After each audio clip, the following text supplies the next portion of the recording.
श्री कृष्ण कन्हैया लाल की जय हो। बोले श्री शालिग्राम भगवान की जय हो। आज हम आपको श्रीमद् भागवत के पंचम स्कंद में 7वां अध्याय सुनाते हैं।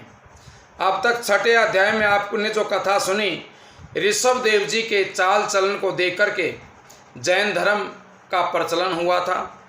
और 7वें अध्याय में जो कथा है, ऋषभ देव जी का जो बड़ा पुत्र भरत है उसको राज सिंहासन पर बैठा दिया जाता है और उसके बाद वो तप करने के लिए जाते हैं। सुखदेव जी ने कहा कि हे परीक्षित, ऋषभ देव जी का बड़ा पुत्र भरत राजगद्दी पर बैठ जाता है और धर्मपूर्वक राज्य करके प्रजा का पालन करते हैं और अपना विवाह पंचजनी नामक विश्व रूप की कन्या से किया। उस स्त्री से धर्म केतु आदि 5 पुत्र सुंदर प्रतापी उत्पन्न हुए।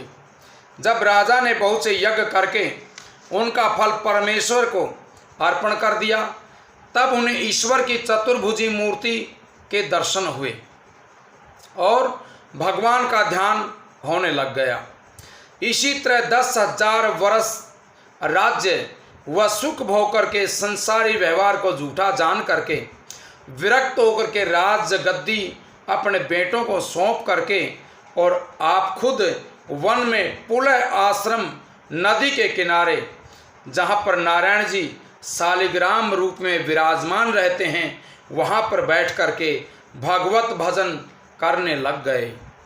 वह पत्तों की कुटिया में कंद मूल खा करके जैसा आनंद धरते थे, वैसा सुख उन्हें राज गद्दी पर भी नहीं मिलता था।